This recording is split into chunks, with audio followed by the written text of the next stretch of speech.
Olá, estamos mais uma vez com mais um entrevistado nesse dia. Meu nome é Margarete Oliveira, sou psicóloga clínica, uma das idealizadoras do Sobreviver, e hoje a gente trouxe para o nosso papo Danilo, professor da Rede Estadual de Ensino Pública, né, de ensino estadual aqui do estado de São Paulo. Danilo, se apresenta para a gente. Meu nome é Danilo, sou professor aqui em duas escolas do estado, aqui na periferia de São Paulo, na Zona Sul, Jardim Aporá e Doroteia, né? Também trabalho muito com ativismo cultural e social, em slams de poesia, em sarau, várias manifestações artísticas, e eu gosto de estar ali envolvido, porque uma das coisas que me ajudou muito a sobreviver nessa vida foi ter essa cultura, ter esse acesso à educação, foi muito importante na minha vida. Bacana, bacana. Danilo, nós nos conhecemos através de um pedido de socorro no ano retrasado, Né?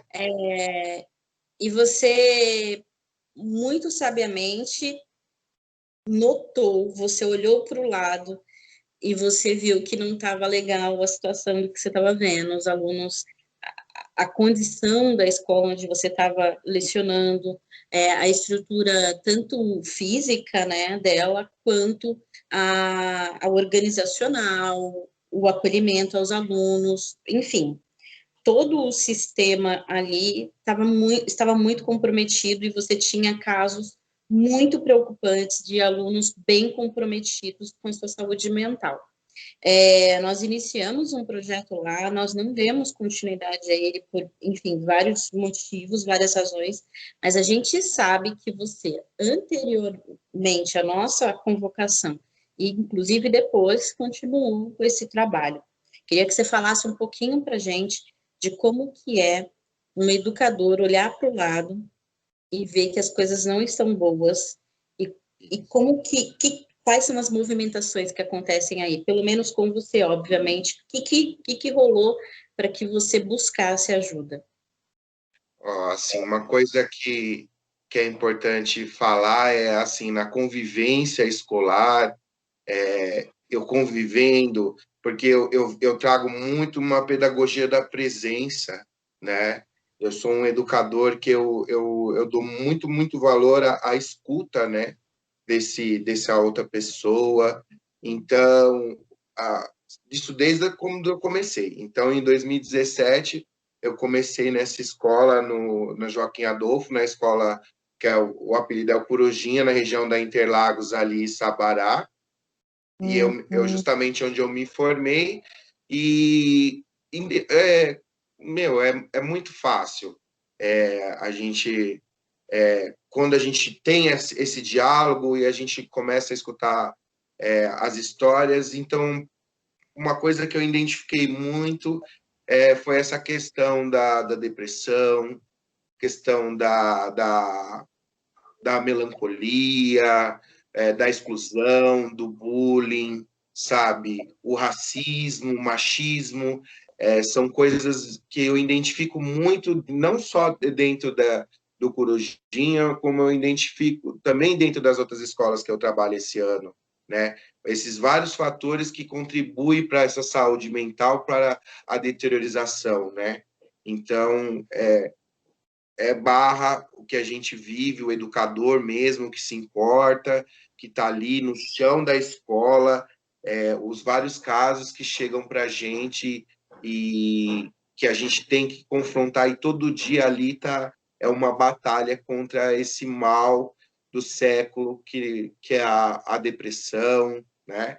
É o suicídio, que segundo a gente estuda, a gente vai atrás, e é o que a OMS diz, né? Que Sim. é uma pandemia igual essa do coronavírus, sabe? E a gente tem que falar sobre. Então, uma das coisas que eu aprendi com essa escuta é falar sobre isso e escutar. Acho muito importante isso. Perfeito. Muito a gente fala ou pretende começar a falar até com mais ênfase, né? Nós tivemos a oportunidade de uma colaboração muito bacana já nessa campanha deste ano, do Setembro Amarelo, do idealizador do Janeiro Branco, o Leonardo Abraão, e ele diz muito, ele fala muito sobre, vamos entender que é uma crítica, mas como ele mesmo diz, as pessoas interpretam até mal a palavra crítica, né? Mas ele alerta sobre a necessidade da gente falar sobre os fatores de risco, né? A gente não fala muito sobre os fatores de risco e a gente complementa, a Carolina, na entrevista com ele, complementou muito sabiamente sobre os fatores também de proteção. No meio que você está, dentro da escola, né, como educador, quais são os fatores de risco para as crianças e para os adolescentes que você tem acesso? Quais são os maiores fatores de risco que esses jovens enfrentam diariamente? Não só dentro da escola, tá? Porque eu sei que muito do que eles têm fora da escola é levado para a escola e você consegue fazer todo um acolhimento ali também. Eu queria ouvir um pouquinho de você sobre isso. Assim, eu posso falar com mais ainda propriedade porque eu moro nessa periferia, né? Então, aluno de escola pública é de grande, principalmente que a gente tem várias escolas espalhadas nas zonas periféricas. Então, a gente às vezes tem até é, propriedade para falar sobre isso, porque ele já vem de uma exclusão totalmente social do lugar onde você mora. Por exemplo, no meu bairro não tem uma casa de cultura, sabe? Minha casa tem um aparelho assim enorme que é o Céu Alvarenga aqui, mas ele não faz esse diálogo com essa comunidade. Mas são vários fatores a gente vê, né? Os que a gente já sabe é saneamento básico, a gente vê muito, eles têm muito acesso a muita violência, sabe? Eles têm acesso a drogas, eles têm acesso a tudo precarizado, né? Então, eles já entram nessa escola, principalmente a família, né? A gente sabe hoje, cada vez mais, a gente tem um padrão diferente de família. Muitas mulheres criam seus filhos sozinhos, é quase, assim, é alarmante. Eu faço muito um trabalho de o que a gente tem em comum, né? Então, às vezes, ó, quem aqui tem o pai e a mãe separados? Aí levanta a mão, aí você vê a galera, ó, quem aqui só a mãe que cuida, não conhece o pai? A gente tem que eu trabalho muito isso, né? A gente ir se conhecendo, a importância que a gente saber que tem várias histórias ali dentro daquele ambiente, né? Eu trabalho até na escola, é a família, porque eu falo, ó, você pode me chamar de família, justamente para criar esse vínculo com essa pessoa próxima, a gente poder comentar sobre esses tipos de coisa. Mas é tudo isso que a gente já sabe, Mar. É, esse desamparo que você mostrou no nosso contato e agora fala de novo sobre a questão periférica, sobre a questão de uma estrutura familiar, e aqui a gente não está falando, né, de da organização familiar, a gente não está falando aqui de quais são esses núcleos familiares, mas da funcionalidade dela, e todas a gente entende que funciona, né? Toda a categoria, tudo que você quiser dizer de formação de família, qualquer formação familiar funciona, basta que aquelas pessoas decidam ser família, né? Decidam acolher umas às outras. Pelo que você fala, pelo que a gente costuma ver, é de grande influência.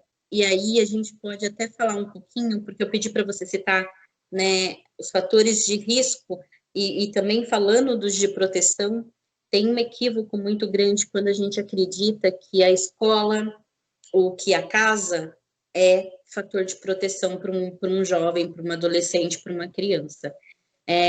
Você já me confidenciou isso, eu queria que você me falasse um pouquinho, falasse agora para todo mundo, né? Para que quem estiver assistindo a gente também tome conhecimento disso, das experiências que você teve com isso, quando a escola e a casa não são fatores de proteção para um jovem, para uma criança, para uma adolescente, e sim quando esses ambientes e as pessoas que os compõem se tornam fatores de risco.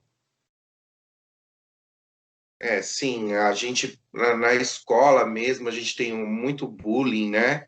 A questão a gente vê também muito racismo, muito machismo, e eu acho que isso atrapalha muito no desenvolvimento. Sem falar também nos meus alunos LGBT, a gente também vê um alto índice de vulnerabilidade social, sabe? Então, tem vários casos, justamente isso, da gente achar que é besteira, sabe? Na escola, vejo casos de professores, de pessoas da escola, como eu também vejo casos de familiar, fala, não, é frescura, sabe? Tentar dizer que a pessoa ela faz algo, sabe? Isso já caiu, né, mano? A gente vê tantas pessoas ricas hoje, cada dia falando, não, também sofro disso, estou Sim. sofrendo. A gente vê recentemente atores, cantores cometerem o suicídio e está na nossa cara, nós somos a cura, nós somos quem pode trabalhar, falar, e muitas vezes a gente se esconde, prefere jogar para debaixo do tapete. Então, eu sou um tipo de pessoa que eu não jogo nada debaixo do tapete, eu sou um confidente, eu falo para eles que eu guardo todo tipo de segredo. O único segredo, jamais, eu sou muito sério, você fala assim, ó, eu tô pensando em me matar. Não, aí esse a gente para, e esse eu vou falar, eu vou contar para o maior número de pessoas para a gente tentar te ajudar. Você entendeu? O único Criar uma segredo rede de proteção para aquela pessoa que naquele momento está em crise e você identificou ali. ó, que nem você chegar e falar, você guarda esse segredo, o único segredo que eu jamais guardaria de ninguém é esse tipo de segredo, é esse segredo, né? Perfeito. Mas a gente vê todos esses fatores, mas a gente vê que agora as pessoas estão pensando mais. Esse ano tem novidades sobre isso, a escola trabalhar muito o lado socioemocional do aluno, né?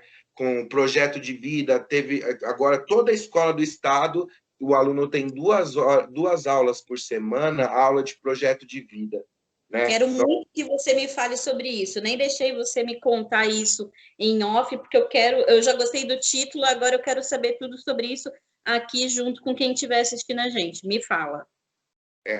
Nós temos agora a Base Nacional Comum Curricular, né? Que a gente fizeram um trâmite aí legal, e a gente fizeram assim, qual o ser humano a escola tem que formar, qual o padrão de ser humano, sabe? E agora, mais que nunca, a base mostra que nós temos que trabalhar o socioemocional, a saúde emocional, a saúde mental desse aluno, prepará-lo para o futuro. Então, hoje, as crianças do sexto ao terceiro ano no médio, no período de manhã e à tarde, eles têm esse novo elemento, que é a aula de projeto de vida, no qual a gente vai dialogar. Eu trabalho muito, né, não só em projeto de vida, mas de uma forma circular. Eu gosto de que onde está todo mundo ali se olhando, no mesmo A padrão de topografia, você faz essa topografia circular para que as pessoas tenham contato visual.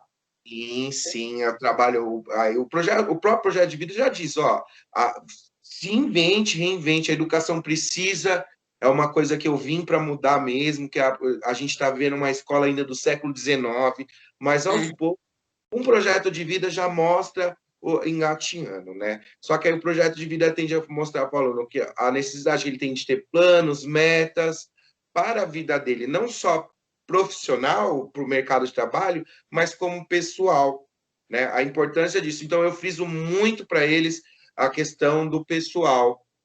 Então a gente tem as competências socioemocionais que a gente tem que trabalhar com o aluno, que é a amabilidade, ele ter abertura ao novo, autoestima, autonomia, autogestão, tudo que você imaginar agora, assim, meu, você vê esse ano como que tá, a proposta é boa, mas a gente E tem um aí, problema. a proposta é boa. O que está rendendo essa proposta? Como que está a praticabilidade dessa proposta até agora? Como que você está sentindo isso? É o primeiro ano, sabe? Então, tudo que começa, que nem esse ano já começou, eu tive 2 meses de aulas com meus alunos, praticamente eu tive, 12 aulas com eles, deu um tempo da gente se conhecer, tal, de eles entender, mas é uma coisa que, assim, a pandemia veio e atrapalhou tudo, sabe? Então, Uhum. estudar projeto de vida pela mediado à distância é algo complicado, mas dentro desse projeto de vida está a gente trabalhar com essa tecnologia, a gente mostrar a necessidade que tem. Eu acho muito interessante, eu me identifiquei muito, e o professor tem que estar preparado, porque a gente vai receber essa bagagem, quais são os seus sonhos. Então, esse ano veio vários sonhos, eu, tipo, quero me matar, eu não me amo. No sonho da pessoa, você fala, não, porque a gente cria, eu crio muito, me conte, né? Então, aí vem mesmo, às vezes a própria adolescente, ele tem o sonho de se matar, justamente porque não há um preparo, então eu trabalho muito isso, sabe? Porque a gente tende muito o diferente a gente repelir, né? Então, quando eu Sim, entro dentro da sala e eu trago essa questão do acolhimento, da escuta, da importância que a gente tem de entender as várias histórias, de prepará-los para a sociedade, preparar para a vida, mostrar o quão é feliz a diversidade, né? Porque a escola, a sala, você tem que ver, é uma diversidade. Às vezes você tem 30 alunos e ali cada um de um jeito, de uma cultura, veio de um lugar, e aquilo, às vezes, para você fazer aquilo se viver com uma comunhão, acho que é muito importante. muito, muito, porque quando a gente sai para o mundo é isso que a gente encontra, né? E se a gente não estabelece ali uma comunicação saudável com o que é diverso, né, a gente se vê e também proporciona cenários exatamente como a gente vê de preconceito, de segregação, de exclusão e não de inclusão e de respeito mútuo, né, ao diverso. Adorei saber dessa prática nova, desse projeto novo, e espero de verdade, Danilo, que mesmo à distância você consiga alcançar, né, assim, não só você, como todos os educadores com este propósito e que estão fazendo valer este projeto, consigam alcançar o máximo de crianças, adolescentes e jovens possíveis, porque nós sabemos e temos todo um carinho muito especial aos jovens, aos adolescentes e aos jovens, porque a gente sabe que é uma faixa etária muito negligenciada e que sofre demais por muitos aspectos, né, que a gente sempre fala nas palestras, os sociais, as pressões de dentro de casa, a pressão da sociedade, a pressão do grupo de amigos, a pressão das transformações do corpo, né, todos os conflitos acontecem lá, né, a gente teve um papo muito interessante, exatamente, é uma grande explosão de coisas ali, são múltiplas explosões, na verdade, que acontecem, né? Danilo, eu queria, assim, eu já entendi tudo que você faz para olhar para o jovem, para o teu aluno, eu já entendi tudo que você faz e tenta entregar e trocar para a comunidade que você faz parte. Eu queria entender agora um pouco da tua visão do como que é ser um educador de periferia, um educador de escola pública, um educador que, mesmo que eu esteja me antecipando aqui, trabalha com recursos mínimos e precisa entregar muito, porque você tem que entregar ali esperança. E entregar esperança, eu acho, pelo menos no meu entendimento, é uma das missões mais difíceis que a gente tem, mais desafiadoras, né? E aí, o que um educador, como que é sobreviver para um educador? Sobreviver assim é difícil, é como você diz, a gente vê uma desesperança total, a nossa classe mesmo é muito desunida, então esse professor de periferia, ele está desgastado, é uma classe que ela já está envelhecida, por exemplo, se for ver das duas escolas que eu trabalho, eu tenho 33 anos, eu sou um dos professores mais novos, sabe? Você entendeu? Então, você vê que a gente mas é uma desesperança. A gente vê que muitas vezes agora eles querem voltar, sabe? Vê que 77% de pessoas, das famílias, não querem que volte sem a vacina, sabe? Mas assim, Danilo, porque eu não estou na zona de risco, eu entendo tudo que tem, mas aí você vê, eu falo, ó, eu quero voltar, justamente por quê? porque você quer ajudar, que você sabe que tudo durante essa pandemia, violência contra a mulher, violência sexual, as crianças serem cuidadas pelas famílias, que muitas não têm família, a gente sabe tudo isso, como que está aí o sistema aí fora, sabe? Então, eu vejo muito esse ser educadora preferida, você tem que gostar, é como se fosse ser padre, ser um pastor, né? Eu brinco, o pastor vai para Jesus, eu vou para Jesus, mas eu vou também para o conhecimento, quero levar eles para esse lado, falar assim, a importância que tem o conhecimento na nossa vida, você entendeu? Então tem que gostar, a pessoa fala, mas eu não sou o pai, mas eu não sou, eu acho que eu sou o professor, hoje ele é todas essas figuras, sou o pai, eu sou a mãe, eu sou o psicólogo. A gente não ganha para isso, não ganha para isso, mas eu já sabia, então eu acho que se tem uma profissão que você tem que escolher por amor, amor 100%, é a docência, sabe? Porque no Brasil você não tem um valor, sabe? Você é a profissão mais importante que faz todas as outras, mas infelizmente no Brasil a educação ela não é valorizada. É muito difícil, tanto que tem frases, pessoas falam assim, o meu ápice na docência foi quando eu deixei de ser docente. Isso me deixa triste. É difícil porque, muito provavelmente, essa frase da pessoa não é a que ela pensou, a que ela planejou, a que ela idealizou quando escolheu a docência, né? A gente escuta e escuta muito qualquer função que você ocupa dentro de um sistema que é considerado de prestação de serviço social, né? E isso inclui a saúde, que inclui a psicologia. Então, a gente escuta muito isso, né? A gente tem que fazer por amor. Eu, obviamente, parte de mim é profissional de psicologia por amor, parte de ti é docente por amor, mas a gente não pode romantizar acreditando que o nosso trabalho não precisa ser valorizado e recompensado como merece, né? Só porque fazemos e escolhemos por amor. Eu amo tanto a profissão que escolhi, eu amo tanto a psicologia que foi a profissão que eu escolhi para ganhar a minha vida, né? Não somente para servir. Nós estamos sim a serviço, mas isso não significa que isso seja romantizado ao ponto de que a gente não precisa ser reconhecido e remunerado adequadamente, dignamente por isso, né? São coisas diferentes. As Eu sou pessoas. Você está certinha, ótima observação, realmente, mas chega um momento que a gente fica, tem que, ou vai ou racha, sabe? Mas Sim. realmente, eu também estou tomando muito cuidado para não romantizar, mas eu estou trabalhando muito com a cultura da paz, com a justiça restaurativa, sabe? Então, dá uma outra visão, um outro panorama de tudo, né? É como eu Bacana, vejo. bacana.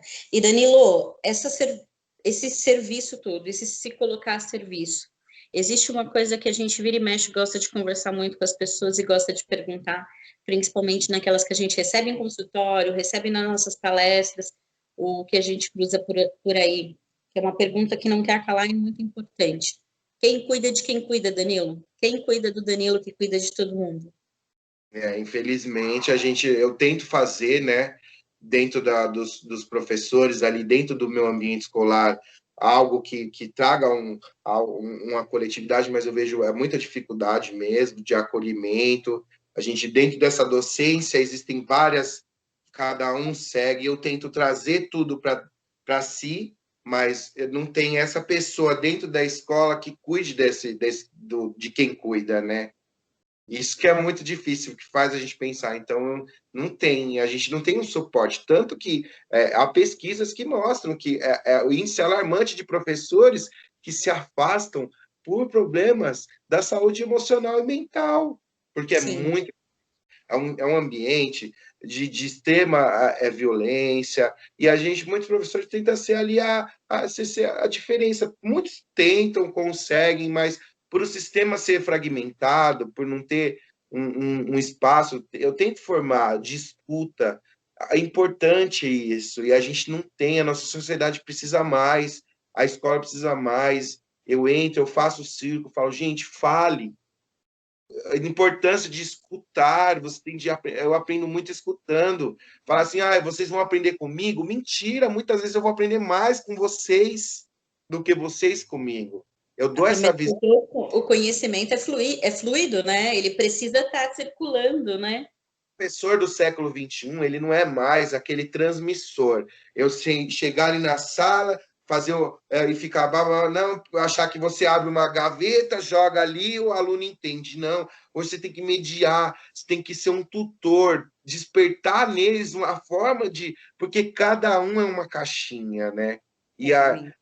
E o professor que se destaca é aquele que observa que o conhecimento naquela sala tem que ser construído por todos, sabe? Exatamente. É difícil, mas eu tento, né? E eu acho que aos poucos a gente vai conseguindo, sim. Dentro da experiência que a gente vem construindo nesses 3 anos de projeto, a gente fala muito sobre isso, né? Às vezes a gente tem uma plateia enorme ali escutando assistindo a nossa palestra, e a gente sempre fala, olha, o objetivo aqui não é que todos vocês saiam transformados daqui. Se pelo menos uma pessoa dessa plateia conseguir memorizar que seja o número do CVV e conseguir passar essa informação para uma outra pessoa, se tornando um multiplicador da informação, né, já está tudo certo, já valeu, né? Eu costumo falando, ó, check, já está tudo certo. Eu falo check antes de check ser modinha, já está tudo certo, né? E eu entendo que o docente, o professor, o educador, ele tem muito isso também, né? Eu sempre falo, e em todas as oportunidades que eu tenho, eu repito isso. Eu tive muita sorte, eu tive professores incríveis que transformaram completamente minha vida, né? Dos quais hoje tem alguns até que eu consigo cuidar, e isso é legal. Eu devolver um pouquinho para eles de tudo que eles me proporcionaram. Eles fizeram de mim ser pensante, né? Eu fui aprender durante a minha vida acadêmica uma reflexão de o que é informação e o que é conhecimento. Informação é aquilo que você coloca ali para a pessoa, ela usa por um curto espaço de tempo enquanto for útil e se vai. Conhecimento é quando ela coloca aquilo para dentro e ela multiplica e ela vai repassando, né? Eu acho que isso é muito, eu acredito muito que isso seja a base da formação de um ser pensante, né? De um pensamento crítico. E eu obtive isso dentro da minha trajetória na escola, no colégio, na faculdade. Inclusive, a psicologia foi descoberta por uma professora minha. No último dia de aula, no último minuto, no meu último abraço a ela disse para mim que eu devia ser psicóloga sem eu sequer saber o que era psicologia, porque ela era uma, né? Além de professora. A Clara mudou completamente a minha vida e eu sei que ela ainda tem muitas transformações a me proporcionar, mesmo não estando mais entre a gente, né? Cumpriu a missão e foi embora. E então eu sou muito agradecida a qualquer educador, não só os que passaram pela minha vida, mas aos que têm propósito muito semelhante aos que eu tive a sorte de passarem pela minha vida, que é o teu caso. Então, eu deixo já aqui o meu agradecimento por você colaborar com a gente, pelo trabalho incrível que você faz com os seus jovens, não só dentro da escola, mas na comunidade da qual você faz parte, em todo o seu acolhimento. Peço para que você não esqueça de você, procure ajuda, se cuide, porque a gente só consegue cuidar do outro quando a gente está, no mínimo, cuidadinho também.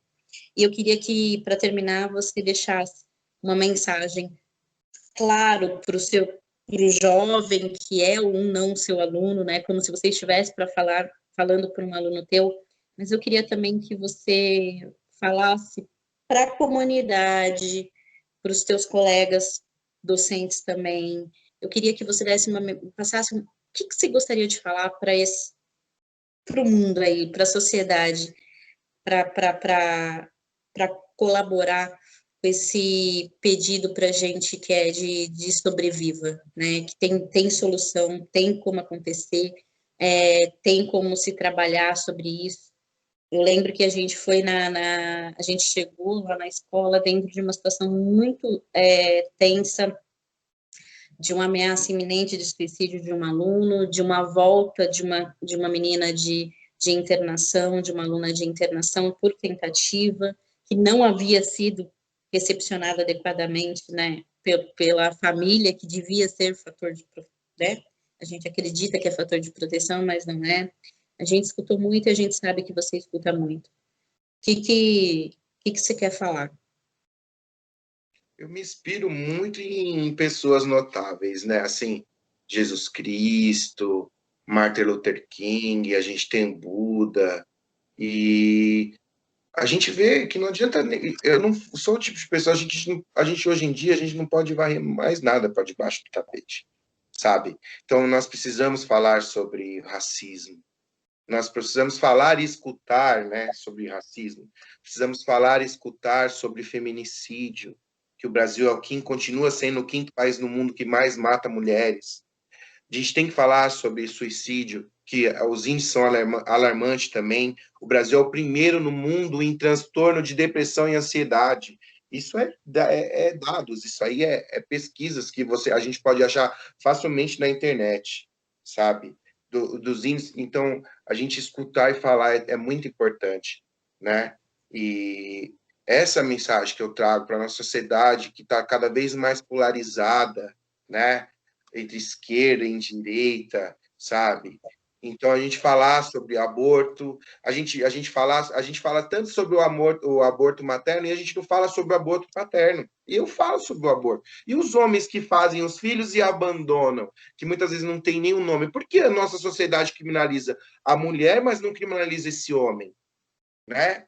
Então a gente falar sobre isso, a questão da masculinidade, o machismo, sabe? Que está enraizado em nós homens. Todo instante a gente tenta se livrar disso. Então a gente falar sobre e a gente respeitar a opinião das outras pessoas, né? E que a gente vai viver, né? Que a gente vai ser pessoas melhores. A importância que tem a escuta.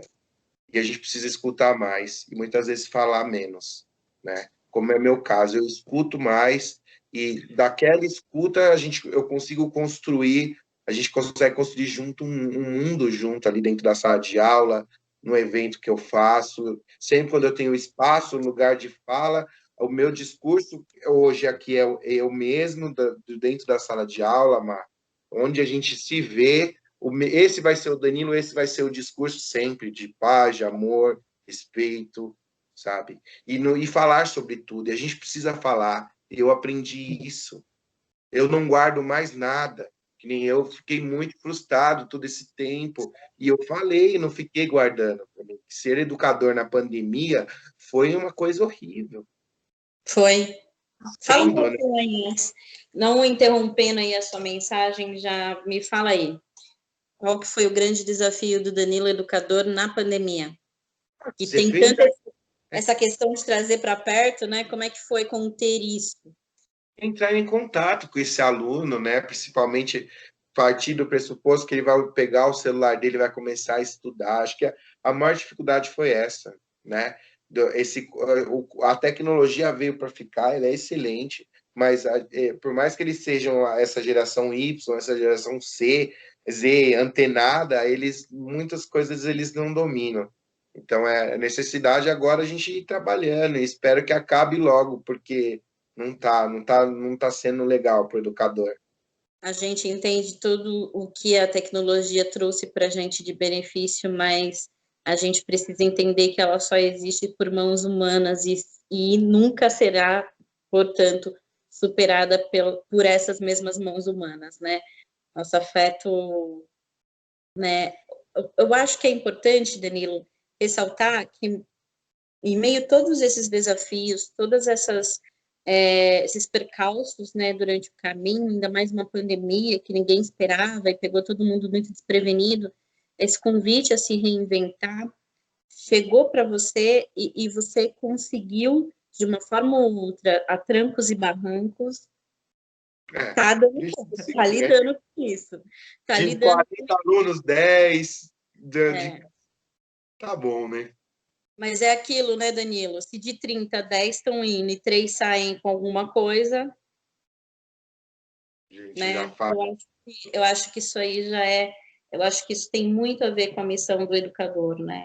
E também com algo que ele precisa compreender e internalizar, de que às vezes ele não pode mudar a vida de muita gente, mas mudando de um já tá tudo certo, né, Danilo? A conta fecha, fecha.